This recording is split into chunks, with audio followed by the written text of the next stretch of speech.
Chapter 25 Vance Demonstrates. Monday, September 17, 11:30 a.m. Half an hour later we entered the little apartment house in 71st Street.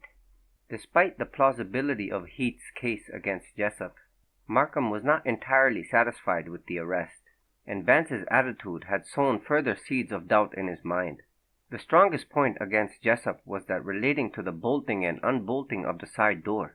And when Vance had asserted that he was able to demonstrate how Skeel could have manipulated his own entrance and exit, Markham, though only partly convinced, had agreed to accompany him. Heath, too, was interested, and though supercilious, had expressed a willingness to go along.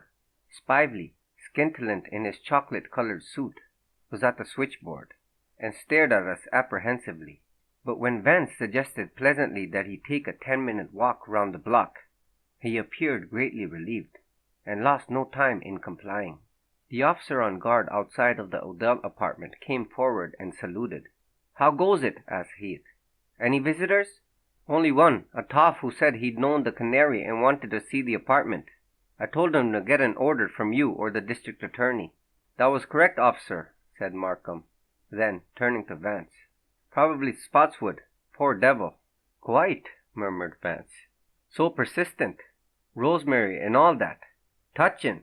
Heath told the officer to go for a half-hour stroll, and we were left alone. "And now, Sergeant," said Vance cheerfully, "I'm sure you know how to operate a switchboard. Be so kind as to act as Spively's understudy for a few minutes. There's a good fellow. But, first, please bolt the side door. And be sure that you bolt it securely, just as it was on the fatal night." Heath grinned good-naturedly.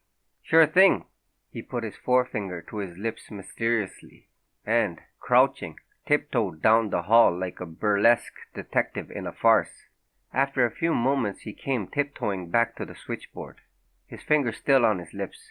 Then, glancing surreptitiously about him with globular eyes, he put his mouth to Vance's ear. "Hist!" he whispered. "The door's bolted." Grrr! He sat down at the switchboard. "When does the curtain go up, Mr. Vance?" "It's up, Sergeant." Vance fell in with Heath's jocular mood. "Behold! The hour is 9:30 on Monday night. You are Spively, not nearly so elegant, and you forgot the mustache, but still Spively, and I am the bedizened Skeel. For the sake of realism, please try to imagine me in a chamois gloves and a pleated silk shirt. Mr. Markham and Mr. Van Dine here represent the many-headed monster of the pit. And, by the by, Sergeant, let me have the key to the Odell apartment. Skeel had one, don't you know?" Heath produced the key and handed it over, still grinning. "A word of stage direction," Vance continued. "When I have departed by the front door, you are to wait exactly 3 minutes, and then knock at the late Canary's apartment." He sauntered to the front door and, turning, walked back toward the switchboard. Markham and I stood behind Heath in the little alcove, facing the front of the building. "Enter, Mr. Skeel," announced Vance. "Remember, it's 9:30. Then, as he came abreast of the switchboard, "Dash it all! You forgot your lines, Sergeant. You should have told me that Miss Odell was out. But it doesn't matter. Mr. Skeel continues to the ladies' door." Thus, he walked past us, and we heard him ring the apartment bell. After a brief pause, he knocked on the door. Then he came back down the hall. "I guess you are right," he said, quoting the words of Skeel as reported by Spively, and went on to the front door. Stepping out into the street, he turned toward Broadway. For exactly 3 minutes we waited. None of us spoke. Heath had become serious, and his accelerated puffing on his cigar bore evidence of his state of expectancy. Markham was frowning stoically. At the end of 3 minutes Heath rose and hurried up the hall, with Markham and me at his heels. In the answer to his knock, the apartment door was opened from the inside. Vance was standing in the little foyer. "The end of the first act," he greeted us airily. "Thus did Mr. Skeel enter the ladies' boudoir Monday night after the side door had been bolted, without the operators seeing him." Heath narrowed his eyes, but said nothing. Then he suddenly swung round and looked down the rear passageway to the oak door at the end. The handle of the bolt was in a vertical position, showing that the catch had been turned and that the door was unbolted. Heath regarded it for several moments. Then he turned his eyes toward the switchboard. Presently he let out a gleeful whoop. "Very good, Mr. Vance, very good," he proclaimed, nodding his head knowingly. "That was easy, though, and it don't take psychology to explain it. After you rang the apartment bell, you ran down this rear hallway and unbolted the door. Then you ran back and knocked. After that you went out the front entrance, turned toward Broadway, swung round across the street, came in the alley, walked in the side door, and quietly let yourself into the apartment behind our backs." "Simple, wasn't it?" agreed Vance. "Sure," the sergeant was almost contemptuous. "But that don't get you nowhere. Anybody could have figured it out if that had been the only problem connected with Monday night's operations. But it's the rebolting of that side door, after Skill had gone, that's been occupying my mind. Skill might have, mind you, got in the way you did, but he couldn't have got out that way, because the door was bolted the next morning. And if there was someone here to bolt the door after him, then that same person could have unbolted the door for him earlier, without his doing the 10-foot dash down the rear hall to unbolt the door himself at 9:30. So I don't see that your interesting little drama helps Jessup out any." "Oh, but the drama isn't over," Vance replied. "The curtain is about to go up on the next act." Heath lifted his eyes sharply. "Yeah?" His tone was one of almost jeering incredulity, but his expression was searching and dubious. "And you're going to show us how Skill got out and bolted the door on the inside without Jessup's help?" "That is precisely what I intend to do, my sergeant." Heath opened his mouth to speak, but thought better of it. Instead, he merely shrugged his shoulders and gave Markham a sly look. "Let us repair to the public atrium," proceeded Vance, and he led us into the little reception room diagonally opposite to the switchboard. This room, as I explained, was just beyond the staircase, and along its rear wall ran the little passageway to the side door. Vance shepherded us ceremoniously to chairs, and cocked his eye at Sergeant. "You will be so good as to rest here until you hear me knock at the side door. Then come and open it for me." He went toward the archway. "Once more I personate the departed Mr. Skill, so picture me again en grand tenue, sartorially radiant. The curtain ascends." He bowed, stepping from the reception room into the main hall, disappeared round the corner into the rear passageway. Heath shifted his position restlessly and gave Markham a questioning, troubled look. "Will he pull it off, sir, do you think?" All jocularity had gone out of his tone. "I can't see how," Markham was scowling. "If he does, though, it will knock the chief underpinning from your theory of Jessup's guilt." "I'm not worrying," declared Heath. "Mr. Vance knows a lot. He's got ideas. But how in hell—" He was interrupted by a loud knocking on the side door. The three of us sprang up simultaneously and hurried round the corner of the main hall. The rear passageway was empty. There was no door or aperture of any kind on either side of it. It consisted of two blank walls, and at the end, occupying almost its entire width, was the oak door which led to the court. Vance could have disappeared only through that oak door, and the thing we all noticed at once, for our eyes had immediately sought it, was the horizontal position of the bolt handle. This meant that the door was bolted. Heath was not merely astonished, he was dumbfounded. Markham had halted abruptly, and stood staring down the empty passageway as if he saw a ghost. After a momentary hesitation, Heath walked rapidly to the door, but he did not open it at once. He went down on his knees before the lock and scrutinized the bolt carefully. Then he took out his pocket knife and inserted the blade into the crack between the door and the casing. The point halted against the inner molding, and the edge of the blade scraped upon the circular bolt. There was no question that the heavy oak casings and moldings of the door were solid and well fitted, and that the bolt had been securely thrown from the inside. Heath, however, was still suspicious, and, grasping the doorknob, he tugged at it violently. But the door held firmly. At length he threw the bolt handle to a vertical position and opened the door.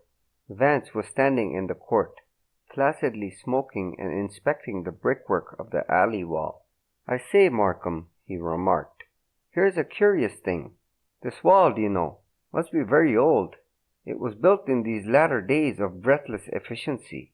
The beauty-loving mason who erected it laid the bricks in Flemish bond instead of the running, or stretcher, bond of our own restless age. And up there a bit, he pointed toward the rear yard, is a rowlock in checkerboard pattern. Very neat and very pretty, more pleasing even than the popular English cross-bond. And the mortar joints are all V-tooled. Fancy! Markham was fuming. Damn it, Vance. I'm not building brick walls.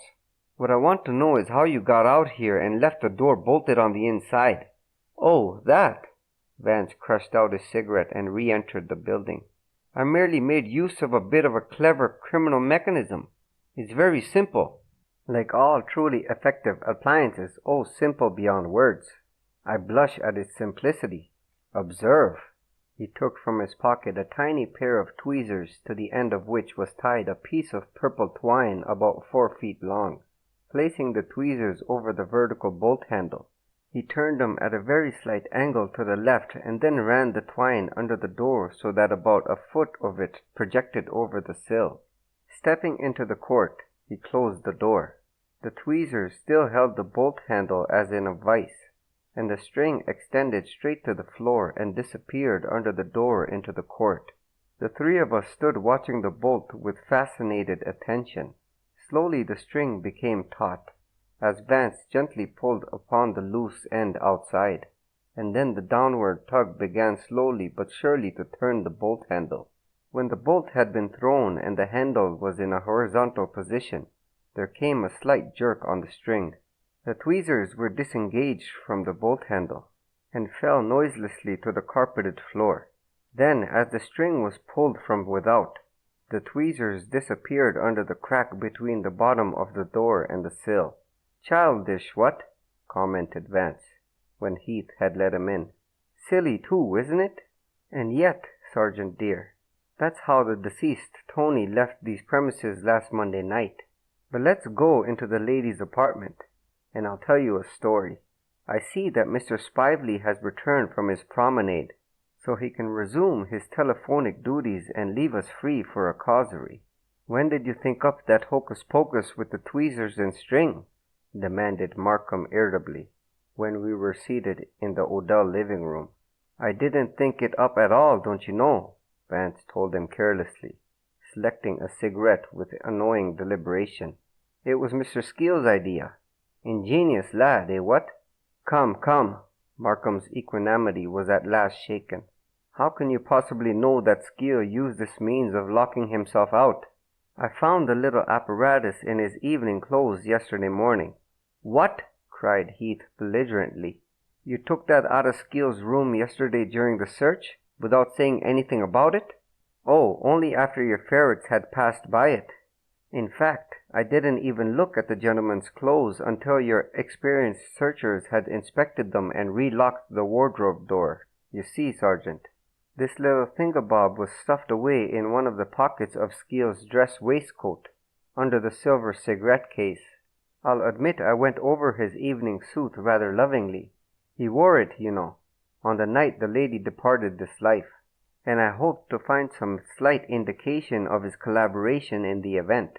When I found this little eyebrow plucker, I hadn't the slightest inkling of its significance, and the purple twine attached to it bothered me frightfully, don't you know. I could see that Mr. Skeel didn't pluck his eyebrows, and even if he had been addicted to the practice, why the twine? The tweezers are a delicate little gold affair, just what the ravishing Margaret might have used. And last Tuesday morning I noticed a small lacquer tray containing similar toilet accessories on her dressing table near the jewel case. But that wasn't all." He pointed to the little vellum wastebasket beside the escritoire, in which lay a large crumpled mass of heavy paper. "I also noticed that piece of discarded wrapping paper stamped with the name of the well-known Fifth Avenue novelty shop. And this morning, on my way downtown, I dropped in at the shop and learned that they make a practice of tying up their bundles with purple twine. Therefore, I concluded that Skeel had taken the tweezers and the twine from this apartment during his visit here that eventful night. Now, the question was, Why should he have spent his time tying strings to eyebrow pluckers? I confess, with maidenly modesty, that I couldn't find an answer. But this morning when you told of arresting Jessup, and emphasizing the rebolting of the side door after Skill's departure, the fog lifted, the sun shone, the birds began to sing. I became suddenly mediumistic. I had a psychic seizure. The whole modus operandi came to me, as they say, in a flash. I told you, Markham, old thing, it would take spiritualism to solve this case.